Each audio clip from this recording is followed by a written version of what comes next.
Ayun guys, so hello again, this is me, John Mark. So, our topic for today, bakit nga ba maraming tao, maraming OFW, maraming mga empleyado, maraming mga whatsoever na takot pumasok sa negosyo, takot pumasok sa online industry. Bakit? Kasi ang lagi ko naririnig na rason nila, wala silang time, busy sila palagi, 'di ba?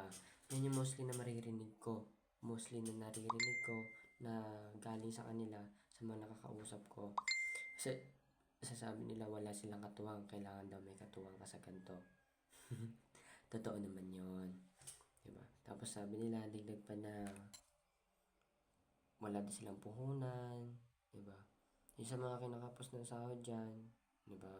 Kasi sabi nila, sakto lang nga sa pamilya ko eh. Kulang pa nga minsan.